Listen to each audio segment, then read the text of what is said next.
So today I'm so glad to be here, and I'll be looking at talking about something that touches all of us, and that is money. I'm looking at money questions, those things that touch our hearts, those things that we think about, those things that some people have sent to me, questions that they have sent to me, and I'm looking at 10 of these money questions, and I will be answering them live. So as you join me, if there are questions, money questions you would want me to give an answer to, or to try and explain, please just put them in the chat and I'll be answering them. So money is something that we all use. Money is something that, pertains to every one of us.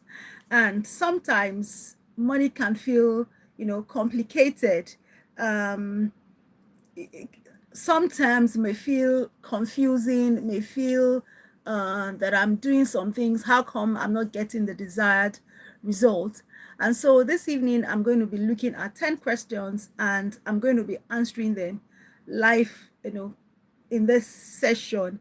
And here's the best part of it: it's going to be interactive. As I read out the questions, if you have answers or you have opinions or you think that this is what the answer should be, please free. I'm open to reading from you. So as I go along, if you also have questions, please, I want you to also drop the questions in the chat and let us look at those questions. So the topic for this evening's live session is 10 money questions that are frequently asked, and I want to give answers to this question. So the very first question, once again, my name is Modupe Vincent. This is Money Matters. I am a certified financial planner and also a legal practitioner. So if you have questions, this is the first of its series, asking questions, money questions, and giving a response to them. So if you have money questions apart from the ones I'll be answering today, please just put them down and I'll be answering them. Then in another session, we're going to look at 10 legal questions that people also, frequently ask, and I'll be answering them as well. Thank you so much, Faceless Motivation. Thank you so much for joining me this evening. I'm glad you are here. Welcome. And please let me know where you are watching from. Take my name, Faceless Motivation. Thank you, Faceless Motivation. I'll certainly, have you, Faceless Motivation. Please let me know where you're watching from. My name is Modupe and I'm here, Lagos, Nigeria. Artistic, hello, welcome. Thank you for joining me. Thank you for joining me. B. Sharif, thank you so much for joining. Oh, you are watching from Palestine. This is beautiful. Faceless Motivation, thank you. We're watching from India. So this evening, I'm going straight diving into the 10 money questions that I have. So if you have any question, please, you can put them in the chat. I will be answering them. So the first money question that I have that people have asked me and I want to share, I want to explain this evening is that how much of one's income should one save every month? Do you want my donations? Yes, thank you. I want donations, but I'm not sure I can get donations right now because this channel is not yet monetized, but I am open to donations. Thank you so much. Thank you. 50%, 50% of what? Oh, you feel that one should be saving 50%. Oh, that is fantastic. That is fantastic. 50% of one saving. That is fantastic. But, a lot of people may not be able to start with 50%. But if that is what you are doing, Faceless Motivation, is that what you do? Do you save 50% of your income or your salary? Oh, okay. Artistic is saying 25%. Fantastic. Fantastic. Can you remove your glasses? Interesting. I actually need my glasses to read. I need my glasses to read. So if I put off my glasses, I will not be able to see clearly. I will not be able to read clearly. Thank you so much for that comment. So I have 50%. I have artistic saying 25%. But for me, basically, I talk to people and I say that the minimum anyone should have as savings is 10% of their salary or of their income. You make artworks. I'm sure that is why you are artistic. Fantastic. I would like to check do you have a YouTube channel? Because I would like to check out your YouTube channel. If you have, you can please send the link and I will certainly check your channel out. Thank you for joining me. So I say that I talk to people and I tell them that they should have a minimum of 10%. 10%.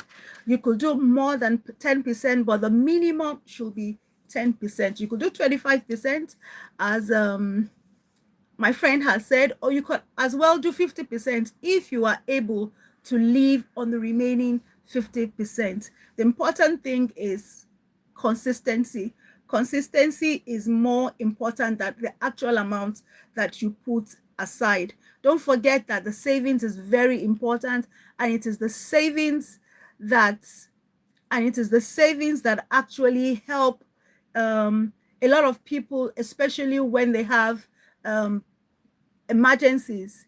That is what actually helps a lot of people. So it is important that you have savings, and it is important that the minimum that you should have should be 10% of your savings or 10% of your income. So savings is very important.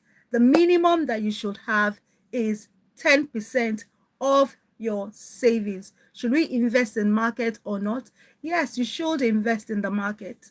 I mean, I'm sure you're talking about the stock market. You should invest in the stock market. So I'm going to ask, I've seen Faceless Motivation tell me he saves 50%, and I've seen Artistic say 25%. That's fantastic. I actually save 20%. If you can do more, fantastic. If you can't, it's important that you start with whatever you can start with. So the second question that I have here, not fish market. Okay.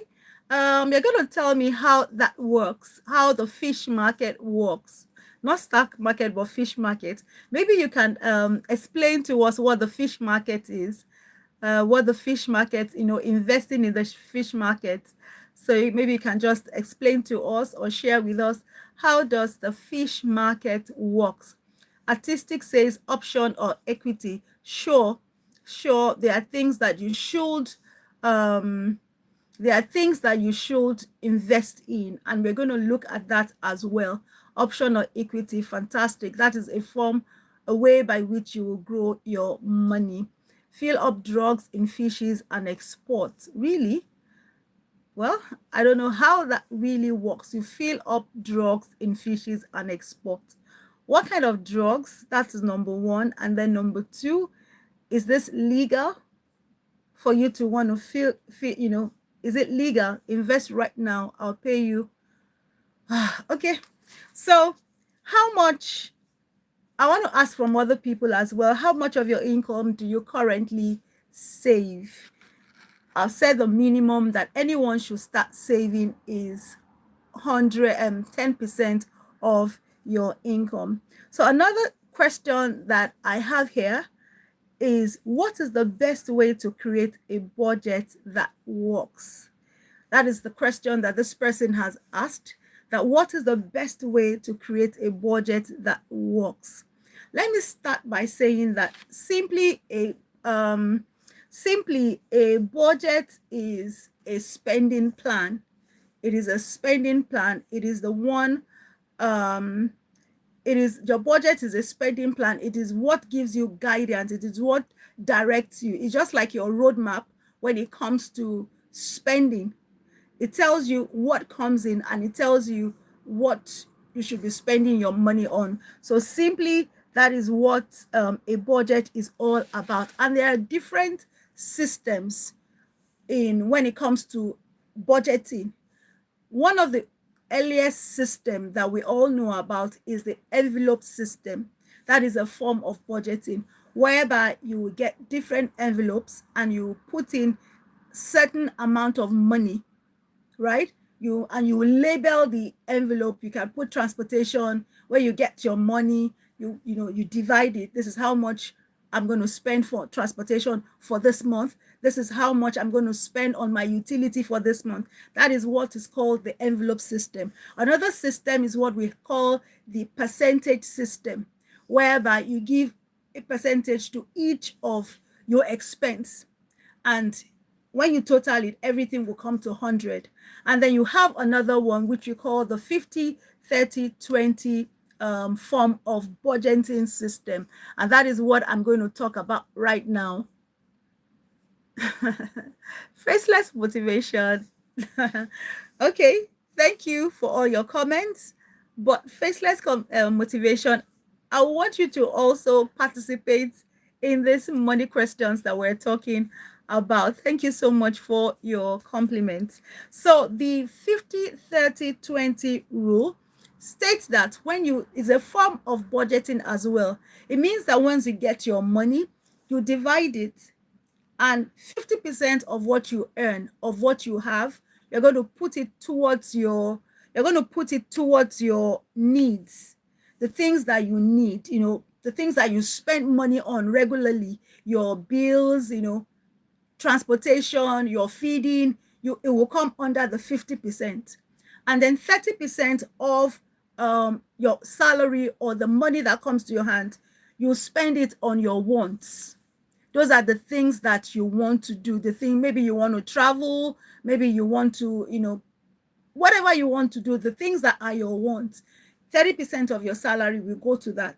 And then 20% will go towards your debt or towards your savings. So if, for instance, you earn 100,000 naira, which is what we spend in Nigeria, 50,000 of that 100,000, you divide it and put everything that you need underneath, and you ensure that it doesn't extend beyond that amount. So your transportation, your feeding, everything will come under that 50. Your 30% will be for the things that you want to do. You want to take a vacation, you want to, buy, a phone, you want to, buy clothing for yourself. That will come under the 30%, 30,000, and the 20% will go for your savings, which we talked about, that how much should you ordinarily be contributing towards your savings. So that is another school of thought. So I've talked about the envelope system, I've talked about the percentage, and I've also talked about the 50 30 rule. But one thing I want to say is these are rules and these are suggestions and ways by which people can go about their budgeting. But I always tell people that a budget should be your friend. A budget should help you to maximize your money. So you should actually do what works for you. You could combine the systems, or you can tweak it to suit the way you want it. So it's important that your budget should be your friend. Your budget should be something that will help you to achieve your goal. And one of the things that you can do in order to have a good budget is for you to track your spending and know how much you spend on a particular item. That way, your budget will be your friend and it will work for you. So the important thing is that you have a spending plan. That is simply what a budget is all about. So I want to ask, how many people do you have a budget? I have a budget, and my budget is not usually the same every month, because sometimes in a month I may not spend as much as what I spend in another month. So when after categorizing the things that I need, whenever I have extra amount, extra money, I usually put it towards my savings or towards my investment. So how does what kind of system, what kind of budgeting, what kind of spending plan do you have? How do you go about it? So you can put it in the chat. Let us read. Let us know how you handle your spending or how you handle your money. So another question that has come is, how do I start investing with little money? This is a question that somebody has asked me, that how do I start to invest with the little money that I have? And, another part of that question asks is that, can we start investing with little money? And my answer is that yes, you can start investing with any amount. You can start investing in any amount. And the important thing is that you should start investing. You don't have to have thousands or millions of money before you start investing, because investing is very key. Investing is very important. So you can start small. You can start with what you have. And I will say that start from where you are. For as little as 5,000 naira in Nigeria, you can start to invest. So other countries as well, and I'm sure you have mutual funds, you have the stock market, and you are able to start, with any amount. $5, £5, you can start investing. And please, the earlier you start investing, the better it is for you. You have the stock market, especially in small, if you have little money with little, it's important that you start with little money. That way you will be able to build up your portfolio. You will be able to start your investments. It's important that you start, and it's important that you start small. If it is small money you have, please let us start with that amount of money. So I want to ask, have you started investing? If you have started investing, let me know. Just put a yes. And if you have not started investing, just put a no. I want it to be interactive. I want us to, interact with one another tonight. Is a question and answer, time for us this evening. So let me know, are you investing? Are you not investing? I am investing, and I've started investing. No matter how small the amount is, I try as much as possible to put in something every month. It is not really how much you start with. The important thing is the consistency, and the power of compound interest will work, especially when you are consistent. So if it's 5,000 you want to put aside, put that 5,000 aside, and ensure that you do it regularly. Ensure that you put that money aside every month. Even if it's as little as 1,000 naira, 2,000 naira that you have, start with something. Start with what you have. And I will encourage you, my friend from India, my friend from Pakistan, from the US, from the UK, wherever you've been watching from, please start the process of investing. Okay, so the fourth question I have here this evening is, should I save? That is somebody who has sent a message to me, that should I save or should I pay off my debt first?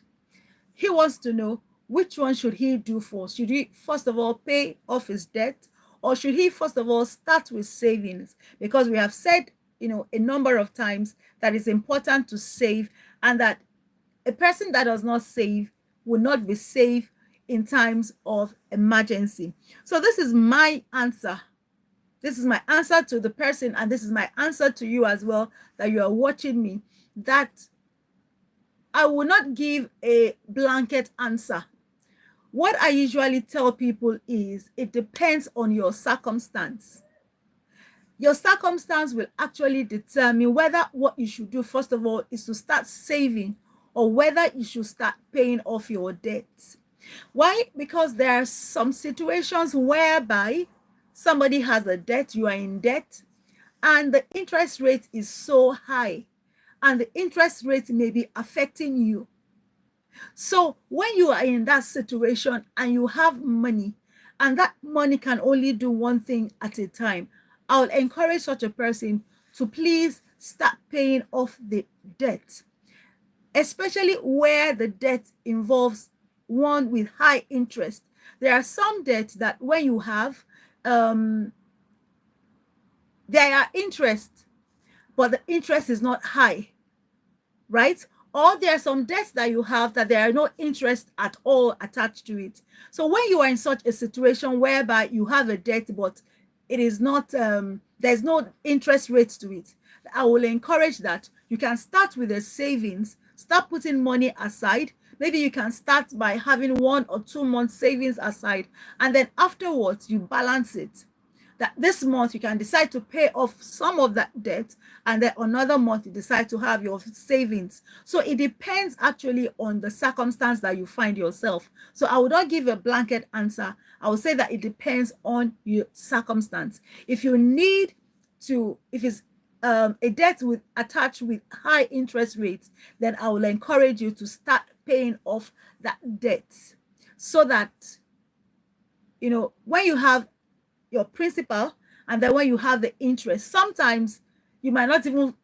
start paying that principal, that all you are just paying for is the interest. So depending on where you find yourself or what your circumstance is will determine what advice I would give. But in general, if you have just debts, no interest, I'll encourage you to do both at the same time. While this month you pay off part of the loan, the next month you start putting money aside for your savings. So it is important that you handle both. So I want to ask, which one do you struggle with? Is it with your savings, or is it with the debt? Which one do you struggle with?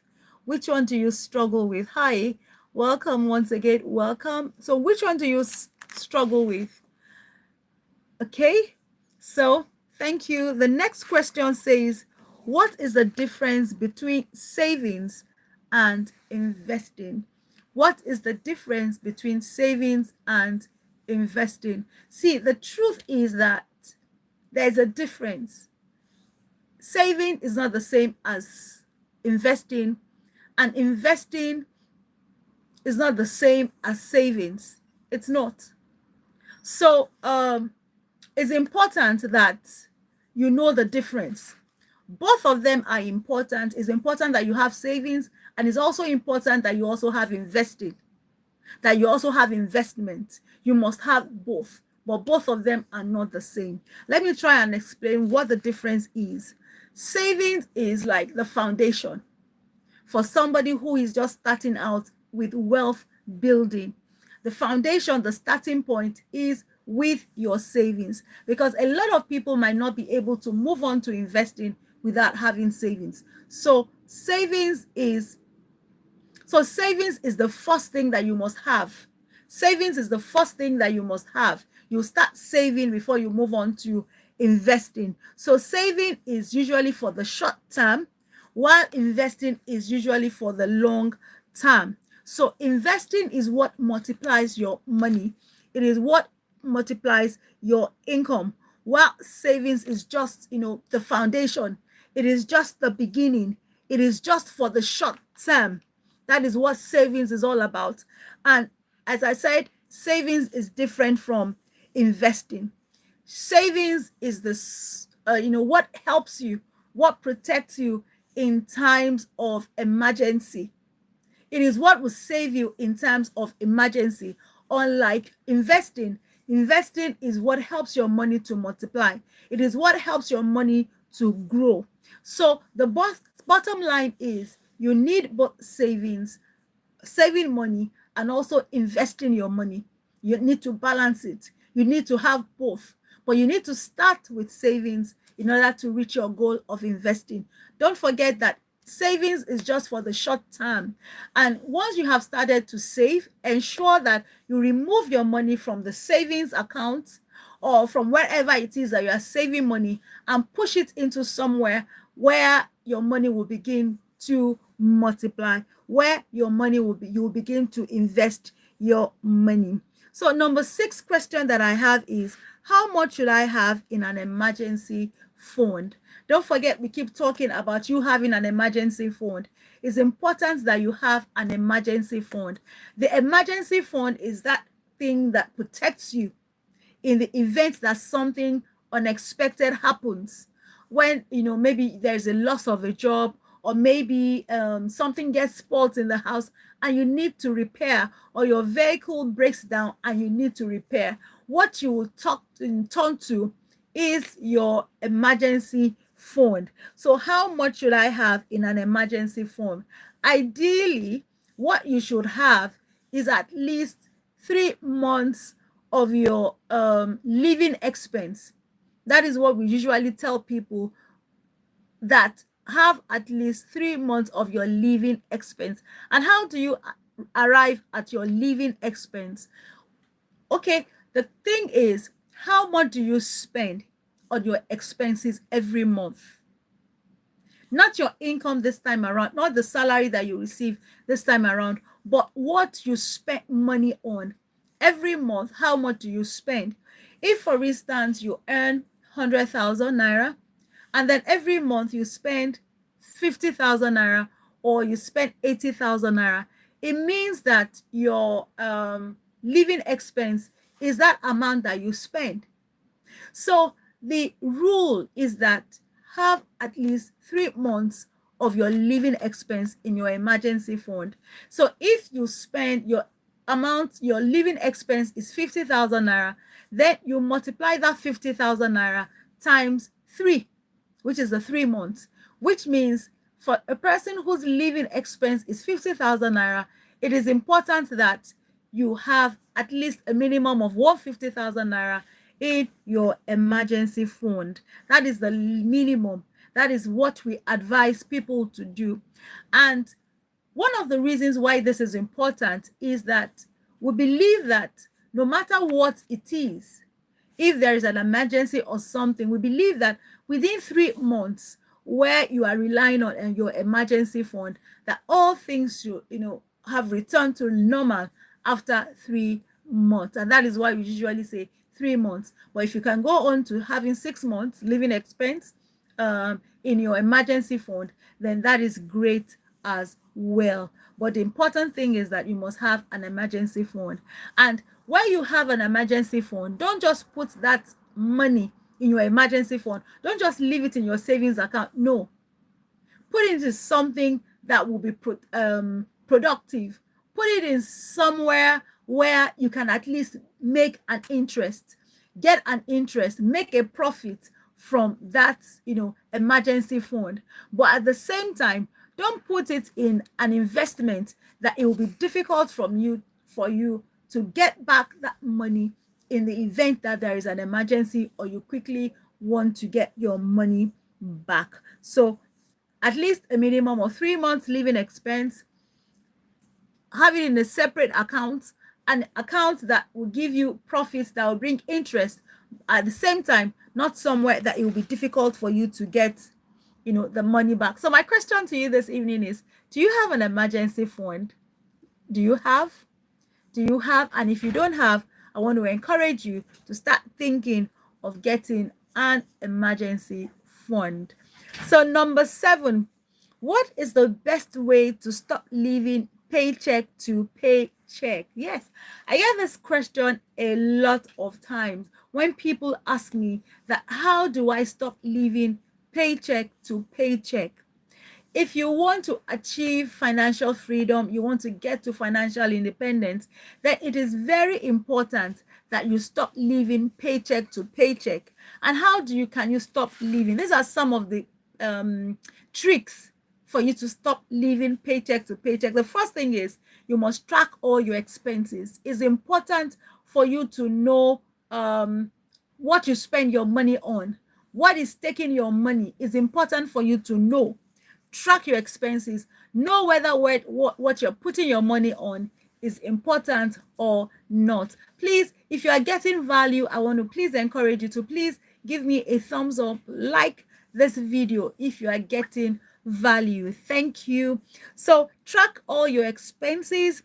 Then number 2 is that you cut all unnecessary spending. Those things that will not help you, those things that is making you to be living paycheck to paycheck, those things that are not really necessary, is important that you cut off those spendings, those excess subscription either on TV or a subscription for, health, going to the gym, those things that you know that are not really necessary, then cut off those spending. And then I also would like to tell you that you should understand the difference between needs and wants. That will also help you. A need is something that you really, really need, is something that you cannot do without, while a want is something that you can do without. It is not necessary that you have it. For instance, it is a need that you have an accommodation, that you have a place where you live. That is a need. The question now is, do you need a flat? Do you need a duplex? That would, that would be a want. What is necessary, what is important, what is needed is an accommodation. What will now determine whether what kind of house you should go for and in what area you should go for will be the amount of money that you have. So that is why we're saying that it's important for you to differentiate between a need and your want. Another thing that you can do, how about you can stop living from paycheck to paycheck, is for you to have other sources of income, other things that bring in money to you apart from your salary, or apart from that one business that you have. So start thinking of ways that you can start making money. So you shouldn't just cut off things. It's also important that you add to the things that you have. And the final trick is, always pay yourself first. Save before you start spending. Save something. If it's your 10%, if it's your 20%, if it's your 25%, or if it's your 50%, it is important that you put in something aside. So let me ask that, who wants to stop living paycheck to paycheck, especially if you have been living paycheck to paycheck? These are some of the things you can do so that you can stop living paycheck to paycheck. So another question that I have is, how do I start planning for retirement when I don't earn so much? This person wants to know how he or she, I don't know if it's a he or she, wants to start, preparing for the future, wants to start preparing for retirement, but he is saying that he doesn't earn so much. So my advice for you or whoever is watching is that start with what you have. Start from where you are. Start small. And I will repeat it again, that the important thing is the consistency. It is not really how much that you have for now, but what you actually do with what you have. So start small, but start from where you are. Start with what you have. And number two, be consistent and use pension funds, retirement funds, or even mutual funds for you to start preparing for your retirement. Remember that time and not amount is what makes the compound interest to work. It is the time and not the amount. So no matter how much you have, please start your retirement account, your retirement fund. I'll be looking at that as a separate topic another time. So the number 9 question is, what's the one money habit that makes the biggest difference? I'll say that money habit that actually makes a lot of difference, that will actually help you towards your journey of becoming wealthy, becoming financially independent, is for you to pay yourself first. That is not negotiable. If you're going to start on this journey, as any money comes into your hand, as you receive your salary or you start your business, it's important that you put aside a portion of that amount. Put aside a portion from that amount. This is one shift, one big thing that will make you wealth over time, no matter what your income is. Always put money aside. So the final question that I have is, should I invest in stocks? Should I invest in real estate? Or should I just keep my money in a savings account. Let me start by saying that, repeating it, that savings is not the same as investment. Savings will not help you. Savings will not make you money, and savings will not make you wealthy. So, yes, it's good to have your savings and start with your savings, but your savings will only save you in terms of emergency, but it will not make you wealthy. So, yes, have a savings. Number two, yes, start investing in stocks. It is what helps your money to grow, and is something, a form of investment that you can start even with small amount of money. So you don't really need so much money to start investing in shares or in stocks.